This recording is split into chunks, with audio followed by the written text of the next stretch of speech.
Admin দেন, সবাই মিলে আড্ডা দিলে আপনার বোর্ড অটোমেটিক এমনিতেই ফরম্যাট হয়ে যাবে। ইমো হেল্পলাইনে লাইভ ক্লাস, ইমো হেল্পলাইনে লাইভ ক্লাস। শুধু জাস্ট যতটুকু আমি বলছি এটাই করবেন, ঠিক আছে? Okay, thank you.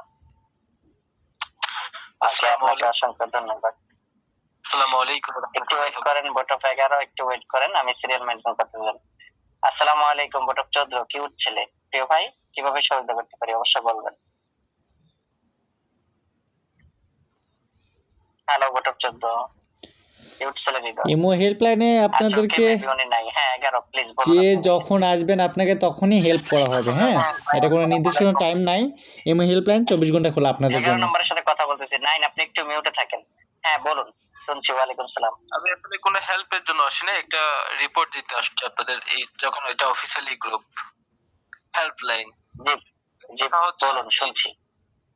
বেশ কয়েকদিন আগে একটা ব্রডকাস্টের মধ্যে আপনাদের official assistant, imo official assistant, ওদের সাথে আমার কিছুটা কনভারসেশন হয়েছিল। ওইখানের মধ্যে কথা যখন বলছিল, তারা বিভিন্ন রকম আমাকে হুমকি দুমকি দিছিল আর কি। তো দেখেন, ইমোতে টাইম এক্সপ্লেনের জন্য এখানের মধ্যে বাপদাদা সম্পত্তি কারো না, তাই না? তো তাদের আমি আপনাকে বলি সিএস টিম, তাদের টিমটা হচ্ছে সিএস টিম। এখন তারা আমাকে বিভিন্ন রকম হুমকি দিল। আমার আরেকটা অ্যাকাউন্ট আছে, ওটা হচ্ছে 13,000 ফলোয়ার আইডি। ওরা ইউআইডি কপি করে নিছে, আমার আইডি নাকি পার্মানেন্টলি ব্যান করবে। এখন দেখেন, আমার আইডি চলে যাক এটা কোনো ম্যাটার না, তবে জাত মূর্খদেরকে অ্যাসিস্ট্যান্ট হিসেবে কিভাবে ইমো কোম্পানি রাখে? যাদের এখন আমার একটা প্রশ্ন আপনার উদ্দেশ্যে ছুড়ে মারতে চাই। প্রথমত হচ্ছে, আপনাকে যে তারা এরকম কিছু করলো, আপনি কি তাদেরকে কিছু বলেন নাই, নাকি হচ্ছে মানে খামাকা কোনো কারণ ছাড়াই আপনাদেরকে কোনো খারাপ ভাবে বিহেভ করেছে? ওকে, আমি প্রথম থেকে বলি বিষয়টা কি কেমন হলো। একটা আমাদের লাইভ ক্লাস, এটা 4 মিনিটের ক্লাস হবে। অবশ্যই আপনারা লাইভ ক্লাস 4 মিনিট দেখতে পারবেন, তারপর আবার পরের নিউজ দেখবেন।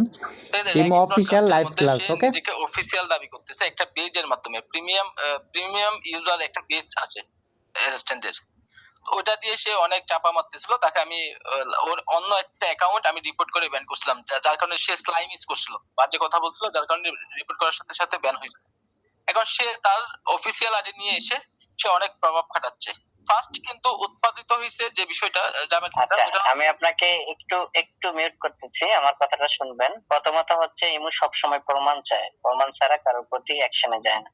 যদি আপনার সাথে সে খারাপ ভাবে বিহেভ করেছে, কিংবা মানে ওনার অ্যাসিস্ট্যান্ট, আমাদের 4 মিনিটে লাইভ ক্লাস হবে এটা, ঠিক আছে? 4 মিনিটে, হ্যাঁ, 4 মিনিট পরে এটা অফ হয়ে যাবে। পরে লাইভ ক্লাসে আপনাদেরকে স্বাগতম করা হবে, হ্যাঁ। স্ক্রিন রেকর্ড যদি আপনার কাছে থাকে, তাহলে আমাদের কাছে জমা দিন, অবশ্যই এটার জন্য অ্যাকশনে যাওয়া হবে, হ্যাঁ? কথা বুঝতে পারছেন? যদি সে কিছু আচ্ছা, ভিআইপি দারাস কিং, ওকে ভাইয়া তোমরা চলে যাও, দারাস কিং ভাইয়া চলে যাও। এটা ব্যান্ড অ্যান্টিসিপেশন কাজ করা হচ্ছে, হ্যাঁ, যত বড় লাইভ। তার ওয়ালাইকুম আসসালাম। যদি কোনো ডকুমেন্ট থাকে, ভিডিও স্ক্রিন রেকর্ড, আচ্ছা, আপনি ওয়েট করবেন ম্যাম, হ্যাঁ অবশ্যই। ওকে, বাট আমি আরেকটু কথা বলতে চাচ্ছি। আমি আসলে ওই যে সিচুয়েশনটা আমার সাথে ঘটেছে, ওই অবস্থায় তখন তো আমার মাথার মধ্যে ছিল না যে এখানে ভয়েস ক্লাবে ইমো হেল্পলাইন একটা গ্রুপ আছে, জানতাম না। দ্বিতীয় কথা হচ্ছে, রেকর্ডিং এর কথা তো মাথায় ছিল না।